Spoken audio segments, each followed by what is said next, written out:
प्रिय महाराष्ट्र कॉलिंगमध्ये आपलं मनापासून स्वागत. आजचा आपला विषय आहे पैसे टिकत नाही त्यावर वास्तुदोषावरती घरगुती साध्या सोप्या उपाययोजना. आणि या विषयावरच आपल्याला मार्गदर्शन करतायत डॉक्टर मकरंद सरदेशमुख. सर, तुमचं महाराष्ट्र कॉलिंगमध्ये अगदी मनापासून स्वागत. नमस्कार. सरांविषयी सांगायचं झाल्यास सरांनी वास्तुशास्त्र या विषयामध्ये PhD केली असून गेली 15 वर्ष या क्षेत्रात सर स्वतः कार्यरत आहेत. तसंच भारताबाहेरही वास्तुशास्त्रावर सर कन्सल्टिंग करतात. सरांचा वास्तू तथास्तु नावाचा ट्रेडमार्कही आहे. तुम्हाला जर आजच्या विषयासंदर्भात काहीही प्रश्न किंवा तुमच्या मनात ज्या काही शंका असतील तुम्ही आम्हाला जरूर फोन करू शकता. त्यासाठी आमचा क्रमांक आहे 022 6684 3333.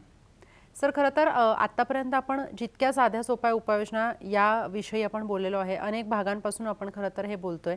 आपण अनेक समस्या दूर करण्यासाठी खरं तर प्रेक्षकांच्या इथे बसतो आणि दरवेळेला तुम्ही खूप छान छान उपाययोजना खरं तर सांगतात आणि खूप चांगला त्याचा फीडबॅकही तुम्हाला येतो, जसं तुम्ही म्हणालात. तर आज आपण खरं तर घरामध्ये पैसे टिकत नाहीत हा एक खूप महत्त्वाचा मुद्दा असतो प्रत्येकाच्या आयुष्यात. म्हणजे हे कोणालाच चुकलेलं नाही, अगदी गरीबापासून श्रीमंतापर्यंत की पैसे टिकत नाहीत. तर नेमकं सर हे कशामुळे होतं? नक्कीच. आता पैसे टिकत नाहीयेत आणि तू म्हणल्याप्रमाणे पैशाची ओढ गरीबापासून श्रीमंतापर्यंत सगळ्यांना आहे. प्रत्येकाला पैसा लागतो, प्रत्येक ठिकाणी पैसा लागतो. पैसा असला तरी सुख आहे, नसला तरी सुख. या पद्धतीने आपल्याला घरामध्ये पैसा टिकत नसेल तर पैसे टिकण्याची जी जागा आहे ती जागा त्या ठिकाणी जर दोष आला तर नक्कीच घरामध्ये पैसे टिकत नाहीयेत. आता आजच्या कार्यक्रमात चतुर्थी आहे. गणपतीचं नाव घेऊन आपण कार्यक्रम चालू करूयात. वक्रतुंड महाकाय सूर्यकोटी समप्रभ निर्विघ्नं कुर्मे देव सर्व कार्येषु सर्वदा गणपती बाप्पा मोरया. आजच्या या कार्यक्रमामध्ये आपण वास्तुदोषावरचे साधे सोपे उपाययोजना यामध्ये महत्त्वाचा विषय म्हणजे पैसे. घरात आर्थिक टंचाई, कर्जबाजारी माणूस होतोय, पैसे येतात टिकत नाहीयेत. पैसे येणार म्हणलं की पुढे खड्डा तयार असतो, अशी प्रत्येक घरातली सध्याची परिस्थिती आहे. आणि हा खड्डा कसा बुजवायचा प्रत्येक जण आपापल्या पद्धतीने प्रयत्न करतो, परंतु हे कोणालाही चुकत नाही. याचं महत्त्वाची गोष्ट लक्षात घ्या. यासाठी आपल्याला काय करायचं तर तुमची सुरुवात या घरापासून होते. तुमच्या घराचा एंट्रन्स हा शुभ दिशांमध्ये घ्यायचा आहे. शुभ दिशा उत्तर आणि पूर्व या दोनच आहेत. या दोन दिशातून तुमचा घराचा प्रवेश असला की आतील सगळ्या गोष्टी व्यवस्थित येतात. यामध्ये दक्षिण आणि पश्चिम या अशुभ तत्वातल्या दिशातून जर घराचा प्रवेश झाला तर सगळं गणित बिघडतं.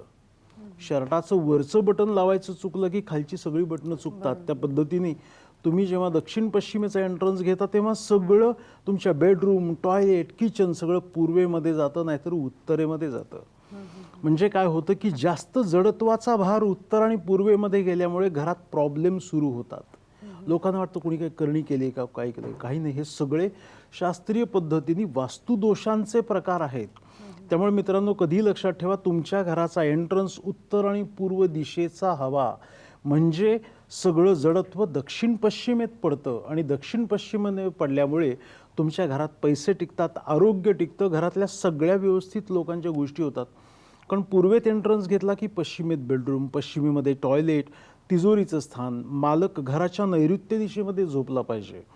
उत्तर दिशेला तोंड करून तिजोरी आणि मालकाच्या झोपण्याचं बेड हा आला की तो टिकतो आणि पैसा पण टिकतो. अशा अनेक गोष्टी घराच्या संदर्भात आहे. कारण शेवटी तिजोरी आपण कुठे हवेत टांगत ठेवत नाही, जमिनीवर ठेवतो. ती ठेवण्याची जागा कुठे? जडत्व दक्षिण आणि पश्चिमेमध्ये आहे. या दक्षिण पश्चिमेला आपण जर तिथं आपला तिजोरी ठेवली, पैसे ठेवण्याची जागा ठेवली, जास्त जडत्व असं कपाट ठेवलं तर पैसे टिकायला सुरुवात होऊन जातात. सर, खरं तर अनेक वेळेला आपल्याला पाहायला मिळतं की लोक कर्जबाजारी होतात किंवा मग त्यांचे पेमेंट्स अडकतात. तर हे अडथळे जे आहेत हे कशामुळे नेमके? नक्कीच पैसे अडकणे, कर्जबाजारी होणं, कितीही कमवा पण त्याचा उपयोग न होणे उत्तर दिशेमध्ये आलेल्या दोषामुळे होतं. अच्छा. दक्षिण नैऋत्य आणि उत्तर दिशेमध्ये आलेल्या दोषांमुळे पैसे टिकत नाहीत, पैसे अडकतात, पेमेंट यायला सुरुवात होत नाही आणि घरातल्या लक्ष्मीचं स्थान बिघडतं. उत्तर दिशा ही उत्तरोत्तर प्रगती करणारी आहे आणि कुबेर महाराजांचं महत्त्वाचं स्थान आहे. ज्या घराला उत्तरेला खिडकी, उत्तरेला दरवाजा आलेला आहे त्या घरावरती कुबेर महाराजांचा आशीर्वाद कायम असतो. आणि कुबेराचा आशीर्वाद, लक्ष्मीची कृपा म्हणजे त्या घरामध्ये सर्व प्रकारची उत्तम सुख सोयी, सुख समृद्धी आपोआप मिळायला सुरुवात होऊन जाते. त्यामुळे आता तुम्हाला लक्षात ठेवायचं की तुम्हाला जर तुमच्या घरातल्या कोणत्या दिशेचा विकास करायचा आहे तर तो उत्तर आणि पूर्व दिशेचा विकास करायचा आहे. जास्तीत जास्त तिथं वजन कमी ठेवा, हलकी मोकळी जागा ठेवा. अतिशय तिथे पॉझिटिव्ह पॉवर उत्तर पूर्व दिशेत तुम्ही निर्माण करा, तुमच्या आयुष्यात कशाची कमतरता पडणार नाही. बरोबर. सर, एक अजूनही असं असतं की म्हणजे जे मोठे असतात घरातले आपल्याला सांगतात की संध्याकाळच्या वेळेला झाडू मारू नका, म्हणजे 7-7:30 या सुमारास. याच्या मागचं नेमकं कारण काय? कारण असं म्हटलं जातं की लक्ष्मी येण्याची वेळ आहे, तर आपण थोडंसं याच्या मागचं कारण स्पष्ट करू. ऍक्च्युली लक्ष्मी येण्याची वेळ ही संध्याकाळी आहे आणि आपल्या याच्यामध्ये घरामध्ये जेव्हा आपण संध्याकाळी झाडू मारतो तेव्हा सकारात्मक ऊर्जा घरामध्ये सूर्योदयाच्या वेळेला आणि सूर्यास्ताच्या नंतर ही तयार होते.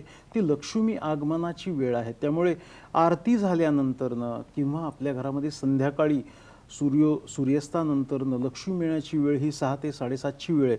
त्या काळात झाडू मारू नये, कारण त्या झाडूमध्ये त्या कुंच्यामध्ये लक्ष्मी आहे. आपण लक्ष्मी पूजनाच्या वेळेला लक्ष्मी ही आपण झाडूची पूजा करतो.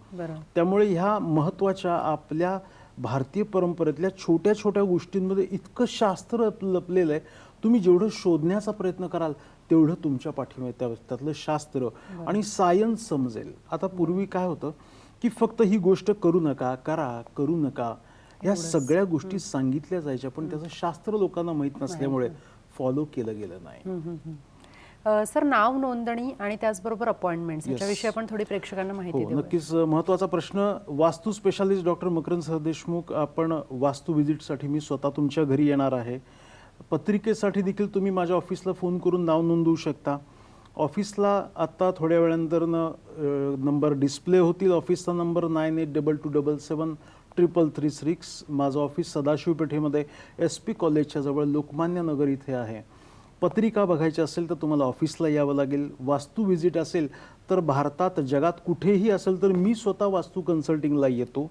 तुमच्या घरासाठी संपूर्ण व्यवस्थित वेळ देऊन घराचा प्रत्येक कानाकोपरा तपासून काय दोष आहे, काय प्रॉब्लेम आहे हे मी स्वतः बघून त्याचं योग्य मार्गदर्शन देतो.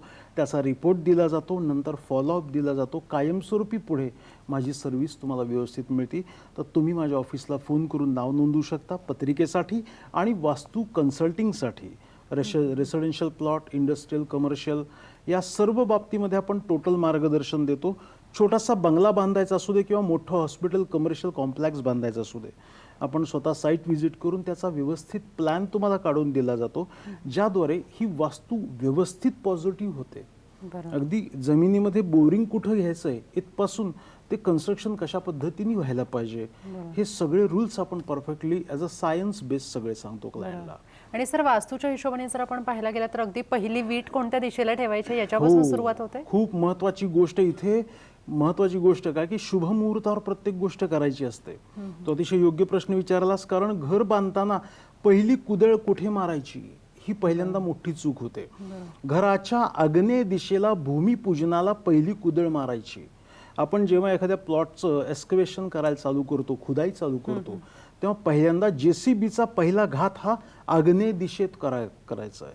आणि खुदा ही मंडलाकार म्हणजे क्लॉकवाईज घड्याळाच्या काट्याप्रमाणे तुमच्या घराची खुदाई म्हणजे जमिनीची व्हायला पाहिजे.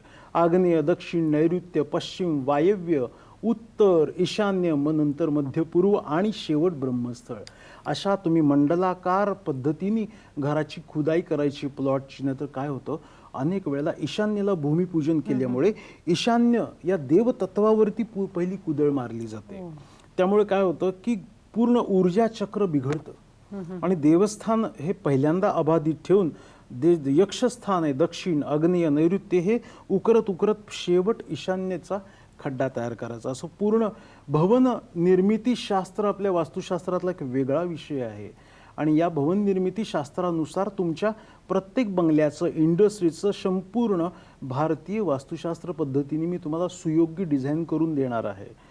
तुम्हाला नवीन बंगला बांधायचा असू दे किंवा कमर्शियल कॉम्प्लेक्स असू दे, तुम्ही योग्य सल्ला माझ्या ऑफिसला फोन करून नाव नोंदणी करून घेऊ शकता. नक्कीच. खरं तर वास्तुशास्त्रातले असे अनेक पैलू आपल्याला सर इथे उलगडून सांगणार आहेत. मात्र आपल्या कार्यक्रमाचा पहिला फोन आलाय, पुण्याहून आपल्याशी रामचंद्र बोलतात. रामचंद्र, तुमचा काय प्रश्न आहे? मॅडम, माझा प्रश्न असा आहे की माझे पैसे भरपूर ठिकाणी, म्हणजे मी व्यवसाय करतो, व्यवसायामधले पैसे भरपूर ठिकाणी गुंतलेत आणि ते निघत पण नाहीयेत, एकतर बुडले जातात. आणि माझ्याकडे मागच्या महिन्यामध्ये मला कर्जाचे हप्ते 1,20,000चे, मागच्या महिन्यात माझ्याकडे 1,83,000 आले, तरी पण मी 20,000 रुपयाचा हप्ता पे करू शकलो नाही. तुमच्या घराचा एंट्रन्स उत्तरेचा आहे, पश्चिमेचा आहे, कोणता आहे? पूर्वीच आहे सर. पूर्वेचा एंट्रन्स आहे. तुमच्या घराची उत्तर दिशा बंद आहे? नाही सर, त्या बाजूला एक दरवाजा पण आहे, एक विंडो पण आहे. बरं, ओके. बरोबर. आणि तुम्ही खरं तर- जिथून व्यवसाय करताय तो उत्तरमुखी आहे का पश्चिममुखी येतोय? नाही सर, तो तसा टूर्स अँड ट्रॅव्हल्सचा बिझनेस आहे, त्यामुळं दिशा वगैरे त्याची काय नाही. नाही नाही, तुमच्या घरात तुम्ही जिथून व्यवसाय करताय त्या व्यवसायाचा जो दुकान आहे, ऑफिस आहे, त्याचा एंट्रन्स कुठे आहे?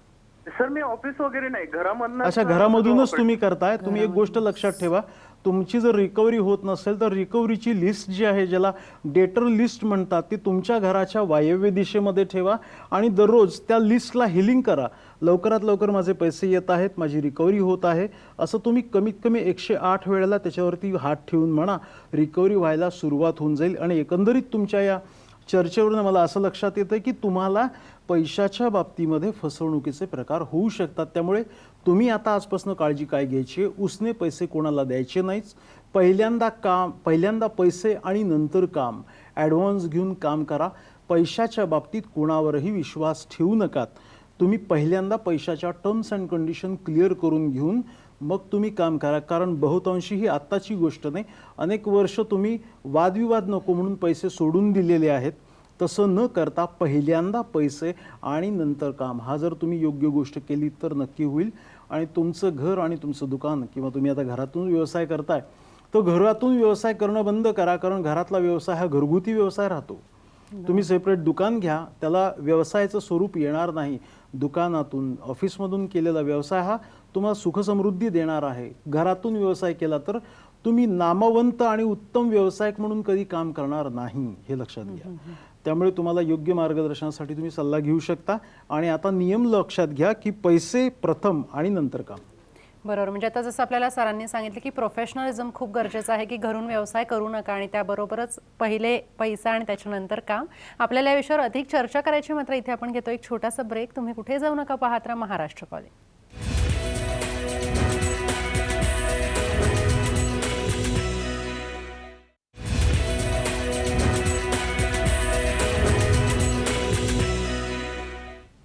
ब्रेकनंतर महाराष्ट्र कॉलिंगमध्ये तुम्हा सर्वांचं पुन्हा एकदा स्वागत. आपल्यासोबत आहेत वास्तू specialist doctor Makarand sir Deshmukh. घरात पैसे टिकत नाही त्यावरच सर आज आपल्याला काही साध्या सोप्या उपाययोजना सांगणार आहेत. त्याचबरोबर तुमच्या मनात ज्याचे काही प्रश्न किंवा शंका असेल, आपला सध्या फोन नंबर खाली फ्लॅश होतोय स्क्रीनवर, 022-6684-3333 असा आपला नंबर आहे. तुम्ही जरूर फोन करा. सर, आता आपल्याला ब्रेकवर जाण्याच्या पूर्वी जेव्हा एक फोन आला होता की व्यवसायाच्या दृष्टीने खरं तर त्यांनी आपल्याला फोन केला होता, तर जसं ते म्हणाले की मी घरातून व्यवसाय करतोय किंवा मग मी पैसे खरं तर फार बघत नाही, मी सोडून देतो, की जसं तुम्ही त्यांना काही कारण सांगितलं, तर मग व्यवसायाच्या दृष्टीने वास्तुशास्त्रानुसार कोणते प्रोटोकॉल पाळले पाहिजेत? नक्कीच तुमचा व्यवसाय उत्तम होण्यासाठी पहिल्यांदा जागा, जिथून आपण व्यवसाय करतोय ती जागा तुम्ही उत्तम निवडा. बरोबर.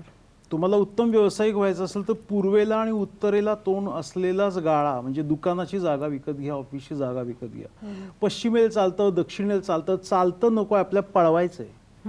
त्यामुळे आपल्याला चुकून सुद्धा दक्षिण पश्चिमेचा एंट्रन्स असणारं ऑफिस, दुकान भाड्याने विकत अजिबात घेऊ नका. तुम्हाला कुठलीही रिस्क न घेता तुम्हाला छान व्यवसाय करायचा असेल तर वास्तू कन्सल्टंटच्या सल्ल्याने ऑफिस डिझाईन करा, इंडस्ट्री डिझाईन करा. जागा घेताना, प्लॉट घेताना तुम्ही विचारून घ्या. पूर्व आणि उत्तरेचा एंट्रन्स घेतल्यामुळे आपोआप प्रगती होते. याचबरोबर आतलं जे इंटिरियर आहे त्यातले ऑल एम्प्लॉई हे उत्तर आणि पूर्वेला तोंड करून बसले पाहिजेत. ज्या ऑफिसचा मालक जो आहे तो दक्षिण नैऋत्यमध्ये उत्तरेला तोंड करून बसला पाहिजे. नाही तर बहुतांशी मी जेव्हा वास्तू कन्सल्टिंगला जातो तेव्हा परदेशात काय आणि इथे काय, जे मास्टर पर्सन्स आहे ते कुठेही जिथे मिळेल त्या ठिकाणी बसले असतात. इंटिरियर पर्सननी इथे आम्हाला बसवलंय कारण ही सुटेबल जागा, खूप छान जागा आहे, पण त्या व्यवसायात गडबडी चालू. जेव्हा त्याला नैऋत्य दिशेमध्ये शिफ्ट केलेलं आहे, उत्तरेला तोंड करून बसवलंय, तेव्हा त्याला खरी व्यवसायाची गंमत आणि त्याचं यश कळायला लागतं. नाहीतर मग त्याला वाटतं आपले काय ग्रह चुकीचे आहेत का, आपलं नशीबच असं आहे आणि आपल्या आयुष्यात काय हा व्यवसाय जमणार नाही. चांगले निष्णात व्यावसायिक चुकीच्या वास्तूत बसल्यामुळे गडबडी केलेले आणि व्यवसाय बंद पडलेले. आमच्यासारखे कन्सल्टंट त्यांना जेव्हा वास्तू कन्सल्टिंग देतात, योग्य बदल केले जातात, तेव्हा खूप फायदा होतो. त्यामुळे कोणताही व्यावसायिक असू दे, व्यवसाय करताना तुमचं तोंड उत्तरेला पाहिजे. तुम्ही पूर्वेला तोंड करून जर व्यवसाय केला तर तुमची समाजसेवा वाढणार. म्हणजे तुम्ही काय करणार की पैशाचा विचार करणार नाही आणि फक्त समाजसेवा करणार. त्यामुळे तुम्ही व्यावसायिक असाल तर उत्तरेला तोंड करूनच बसायचे. कुबेर महाराजांचा आशीर्वाद तुम्हाला महत्त्वाचा आहे. एकदा कुबेर महाराजांचा आशीर्वाद आणि पैशाचा ओघ व्यवस्थित सुरू झाला की आयुष्यात काही कमी पडत नाही. त्यामुळे north facing is a most important in life. बरोबर. सर, आता जसं तुम्ही सांगताय की व्यवसायाच्या दृष्टीने या सगळ्या गोष्टी महत्त्वाच्या आहेत. तसंच व्यवसाय म्हटलं की पुन्हा एकदा पैसा आला. त्यामुळे पैसा आला म्हटलं की गल्ला आला. व्यवसाय म्हटलं की तर याच्यानुसार कोणत्या गोष्टी पाळल्या पाहिजेत की कोणत्या दिशेला गल्ला असावा? ऍक्च्युली ऑफिसमध्ये, घरामध्ये नैऋत्य दिशेमध्येच तिजोरी असावी. ड्रॉवर कुठे उघडतो कुठे बंद होतो याचा काही संबंध नाहीये. कारण कॅश काउंटर हे क्लायंटच्या नुसार, आणि जेव्हा तुम्ही उत्तर किंवा पूर्वेला तोंड करता तेव्हा त्या ठिकाणी ड्रॉवर जो आहे तो दक्षिणेला किंवा पश्चिमेला उघडला जातो. पण तुम्ही आत ठेवता तेव्हा पूर्व आणि उत्तरेला जातो. त्यामुळे हा गल्ला आपल्या काउंटरच्या इथेच असावा. आणि धनस्थान नैऋत्य दिशेमध्ये आहे. साठवून ठेवण्याची, पकडून ठेवण्याची क्षमता नैऋत्य दिशेला आहे. त्यामुळे तिजोरी ज्याला म्हणतात ती तुम्ही नैऋत्यला ठेवू शकता. बरोबर. आपल्यासाठी सांगलीहून फोन आलाय सीमा यांचा. सीमाजी, तुमचा काय प्रश्न आहे? नमस्कार, आवाज येतोय तुम्हाला? हो येतोय. हा, बोला, प्रश्न विचारा. हा, हॅलो. हा, बोला. मी सांगलीहून सीमा बोलतेय. हा, येतोय. हो, बोला बोला, पटकन बोला, तुमचा काय प्रश्न आहे? हा, आमचं घर 3 रस्त्यांच्या समोर आहे. बरोबर, म्हणजे माझ्या घराच्या समोर असा रस्ता जातोय आणि आडवा एक रस्ता जातोय. बर बर. मग त्याचा काय परिणाम होत असतो का? म्हणजे तुमचा टी जॉईंट वरती घर आहे का? हा, तिकाटनं म्हणतात ना, बरोबर. बरोबर. बरं, मग आणि आमच्या घरातून चांगले 1000 फूट खालचं दिसतंय समोरचं. तुमच्या घरातून रस्त्याच्या पलीकडचं 1000 फुटापर्यंत तुम्हाला दिसतं. म्हणजे टी जॉईंट वरती तुमचं घर आहे. Correct okay. मग तुमचा बैठा बंगला आहे का तुमचं जुनं घर आहे का इमारत आहे? जुनं घर आहे. जुनं घर आहे. आणि घराचा मुख्य दरवाजा त्या टी जॉईंट वरती येतो का? पूर्वेला आहे, अगदी समोर पूर्वेला. नाही, टी जॉईंट वरती येतो का? म्हणजे जिथे रस्ता संपतो, छेदतो तुमच्या घराला, आडव्या रस्त्याला, तिथे तुमचा दरवाजा येतो का? घराचा कोणता भाग येतो?